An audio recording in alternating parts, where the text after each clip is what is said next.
kita tetap akan memantau seluruh proyek-proyek itu dan kita pastikan masalah-masalahnya seperti apa.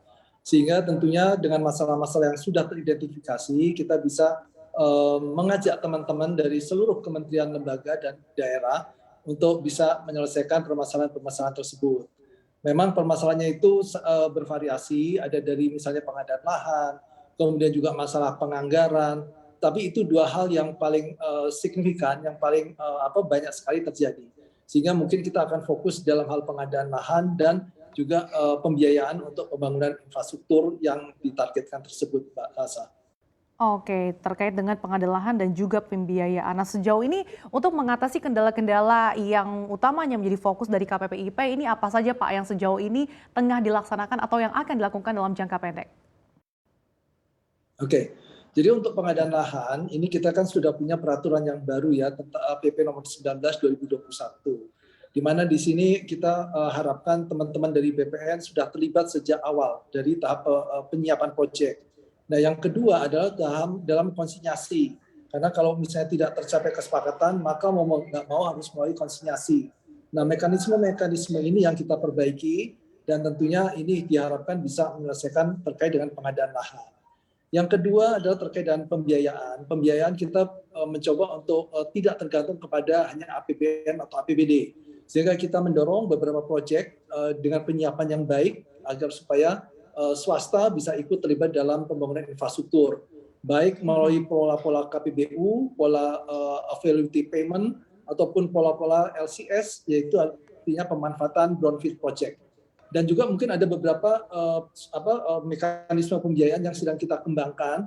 Sebagai contoh adalah land value capture, ini juga kita sedang siapkan untuk memperkuat kemampuan kita dalam pembiayaan infrastruktur. Saya kira itu dua hal yang sedang kita lakukan, Mbak Sasa. Oke, salah satunya dilakukan adalah mendorong skema LCS. Nah, sebetulnya bagaimana sih Pak arah perubahan dari skema limited concession scheme ini di masa pandemi dan kira-kira kapan nih Pak regulasinya akan bisa disampaikan atau mungkin rampung? Jadi kalau regulasinya sudah ada, Mbak, ya, itu Perpres nomor 32 tahun 2020. Nah, memang beberapa persyaratan yang ada di dalam Perpres itu akan kita sesuaikan dengan kondisi COVID ini. Karena kita tahu bahwa beberapa BUMN kita agak berubah kemampuannya, sehingga mau nggak mau kita akan coba sesuaikan kembali Perpres tersebut. Konsep dari penyesuaian Perpres tersebut sudah kita siapkan. Mudah-mudahan dalam waktu dekat kita bisa bahas interdep dan juga kita bisa harmonisasi. Nah, terkait dengan proyek-proyek yang menjadi contoh untuk pemanfaatan skema LCS tersebut, ini juga kita siapkan karena kita tentunya ingin mempunyai suatu contoh yang nanti bisa kita gunakan untuk dikembangkan di beberapa sektor. Penyiapan ini tentunya sudah kita lakukan pembandingan dengan negara-negara lain dan tentunya kita harapkan pola LCS ini bisa membantu masuk ke dalam proyek-proyek brownfield selain KPBU yang lebih banyak ke greenfield project. Saya kira mudah-mudahan awal tahun depan kita sudah revisi Perpres nomor 32 tahun 2020 tersebut.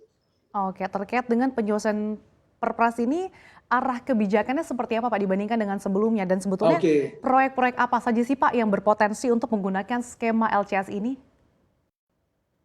Oke, jadi skema LCS saya jelaskan sedikit ya.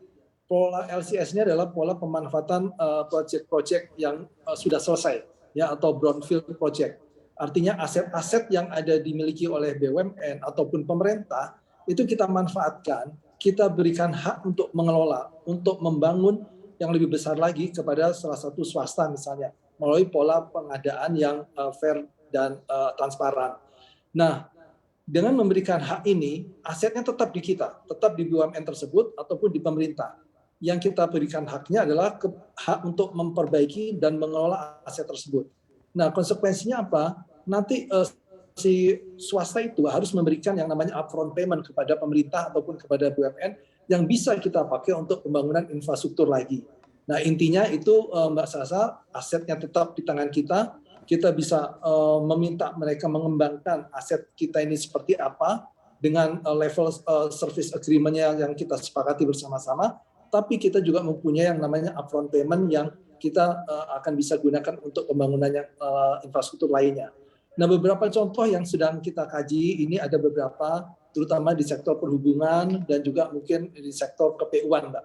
Kalau proyeknya saat ini masih dalam penyiapan, tapi mudah-mudahan dengan adanya revisi Perpres tersebut, tentunya kita juga bisa maju untuk menyiapkan pilot project-nya.